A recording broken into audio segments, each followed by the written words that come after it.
2022년에 속풀이 투표, 2023년에 자녀 특혜 채용, 2025년에 사전 투표 반출, 이런 여러 가지 재난의 징후가 왔는데도 왜 이런 거에 대해서 준비를 안 했냐? 이게 개인적인 문제냐 아니면 구조 자체의 문제냐? 어떻게 보십니까? 중앙선관위원장 취임한 이후에 나타난 사건에 대해서 제가 적어도 하여튼 동일한 똑같은 실수 사고는 반복하지 말자라는 취지에서 그런 부분에 강조하다 보니까 이게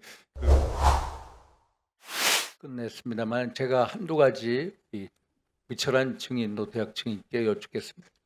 의철한 증인께 말씀 올리겠습니다. 네. 우선 그 중앙선관위 산하의 진상규명위원회 만들지 않았습니까? 네, 그렇습니다. 외부 인사로 만들었죠. 예, 거기에서 결론은 투표용지 축소 인쇄 결정은 전적으로 사무총장의 단독 결정이다. 동의하시죠? 네, 규정 전결 전결 하는 규정이다. 사항으로 전결 규정에 그렇게. 근데 몇 돼 분 있습니다. 의원님들이 질의가 있었습니다만 선거관리위원회법 6조에 보면은 예, 사무처 이 감독 법정 의무는 우리 상임위원이셨던 의철한 증인께 있지 않습니까? 예, 제가 감독 그 규정도 있고요. 감사원을 제가 직접 이렇게 감독 감사관을 제가 관리를 예, 이렇게 그래서 보고를 이게 하도록 있습니다. 투표용지 발주 배분 결정도 결국 사무처 일이고 사무 업무에 대한 감독은 의철한 증인에 있지 않나. 물론 작년 11월 24일 날 전체 회의 때 보고서 예. 보고 받은 건 인지를 하지만은 예. 사무총장부터 대면 보고는 없지 않았습니까? 대면복은 없습니다. 예, 그렇지만 이것을 결론을 진상규명위원회가 혼자 단독 결정이라기보다는 이 선거관리위원회 법조문 해석대로 나간다면 결국 조직의 결정 아니냐라는 생각이 들거든요. 예, 이게 이원화가 돼가지고요.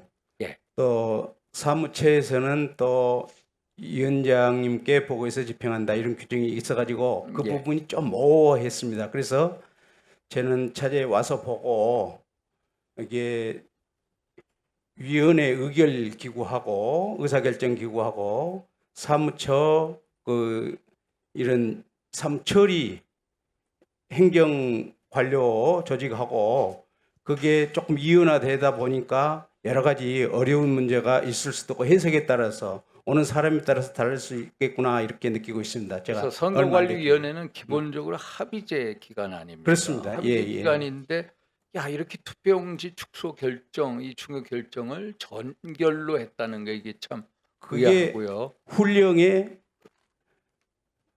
전결 규정에 아예 규정이 되어 있더라고요. 거기에 이제 이 투표 용지 인쇄를 비롯해서 모든 이 선거 사무를 정결하는 그 규정이 있어서 예. 이 지침은 사무총장 정결 규정이다 이렇게 정해져 있고 거기에 기한 편람은 이제 선거정책실장의 정결 규정이다 이렇게 했기 때문에 서로가 그 부분에 관해서 위원회에서는 주로 의사결정을 하다 보니까 그 구체적인 선거 사무 집행은 뭐 형식적으로 전체로 보면은 저희들이 뭐 위원장님이나 위원들이나 다 위에 의사결정 기구다고 볼 수 있지만은 실제 집행에 있어서는 또 전문성도 없고 한계가 있는 걸 그래서 진상규명위원회에서 사무총장 단독으로 투표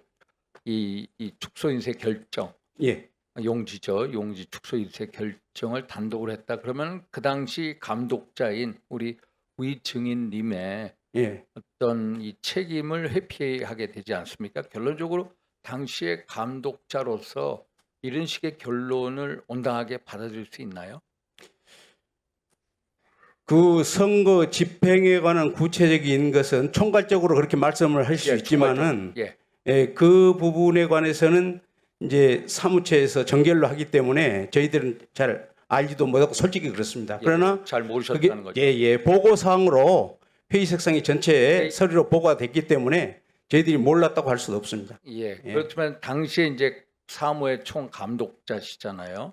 그런데 결국 이런 사태가 났습니다. 지금은 이제 수습 국면이에요. 예. 근데 수습 입력을 해서 이제 또 해야 되는데 예. 이거에 대해서 국민분들께서 의아하게 생각하실 것 같아요. 그래서 어떤 식으로 그 당시에 총사무 감독하신 분이 또 위원장 대행으로서 사퇴 수수 의무를 가지고 있다.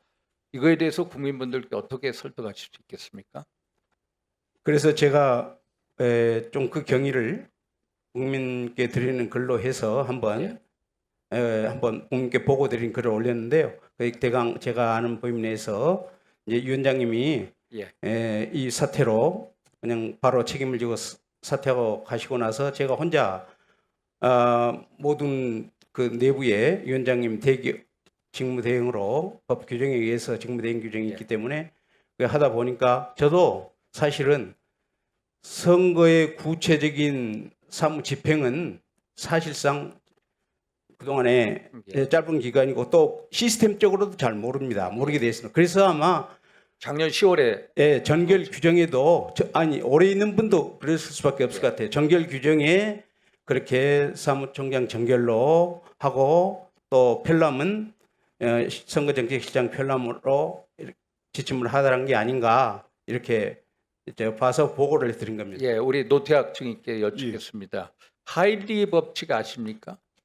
큰 사고가 터지기 전에 29차례 경미한 사고가 있고 300여 차례의 사고 징후가 있다.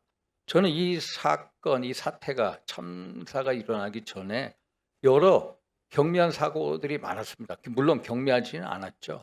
2022년에 속구리 투표, 2023년에 그 자녀 특혜 채용, 2025년에 사전 투표 반출, 등등등.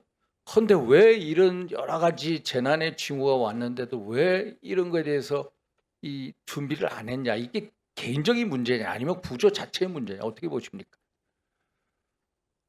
제가 중앙선관위원장 이후에 나타난 사건에 대해서 제가 적어도 하여튼 동일한 똑같은 실수 사고는 반복하지 말자라는 취지에서 그런 부분에 강조하다 보니까 이게 결과적으로 하여튼 또 가장 그런 기본적인 부분에 대해서도 제대로 그걸 챙기지 못하는 점에 대해서 위원장으로서 책임을 이게 부담하고 개인적인 있습니다. 문제보다 구조적인 문제를 보시죠. 그래서 예. 증인께서도 그렇죠. 구조적인 상임위원장제 도입하자고 말씀하신 거죠. 상근뿐만 아니라 개헌에 대해서는 어떻게 생각하십니까? 개헌도 필요하다면 해야 한다는 생각은 있습니다. 그러면 개헌을 감사원의 직무 감찰을 선관위가 받게끔 한다는 건데 원포인트 개헌을 말씀하시는데 이 개헌이라는 게 여야 합의가 돼야 되고 국민적 동의가 있어야 되지 않습니까?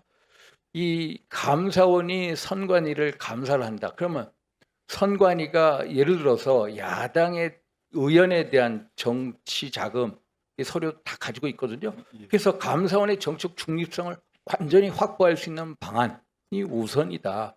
지금 같은 상황에서 야당에서 그걸 받겠느냐. 그 대신에 오히려 개헌보다는 가장 빠른 길은 선거관리위원회 내에다가 중립적인 상설 감사위원회를 만들자. 그것을 여야 정당이 추천하고 그 감사위원들이 독립적으로 감사를 진행하고 그걸 오히려 국회 보고하는 이런 시스템이 오히려 빨리 여야 합의하에 법 개정이 되지 않겠느냐 이런 생각인데 그건 어떻게 생각하십니까? 예, 그 위원장님 말씀하신 그 첫 번째 근거가 사실은 저희가 이제 그 선관위가 감사원의 감사를 받기 어려운 그런 부분이라고 사실은 지난 권한쟁의 때도 하나의 근거로 들었습니다. 근거로 들었고 예. 그다음에 구체적인 어떤 뭐 개헌 절차라든지 그거는 뭐 당연히 이제 우리 의원님들께서 결정하시는 거고 지난번 특혜 채용할 때도 사실은 뭐 제가 취임하기 전에 일어났던 일이었지만은 그런 부분에 대한 것도 역시 감사 부분이 약하다. 그래서 저는 나름대로 내부적으로 했습니다만 역시 또 여전히 문제가 남아있기 때문에 그 당시에도 저희들이 감사원 감사보다는 국회 국정조사를 받겠다. 그리고 모든 그 자료를 다 제출하고 또 정기적으로 국회에서 어떤 보고도 하고 그런 하나의 방안도 저희들이 제시한 바는 있습니다. 저희 당연히 국민의 대표이신 국회의원들께서 진짜 관심을 가지시고 이 제도 자체에 대해서 좀 봐주신다라면 저희 선관위 입장에서는 얼마든지 똑같이 받을 자신은 받아야 한다고 생각을 합니다. 예, 수고하셨습니다. 이상으로 주지를 모두 마쳤습니다. 잠시 휴식을 위해 정회하였다가 17시에 속개하도록 하겠습니다. 정회를 선포합니다.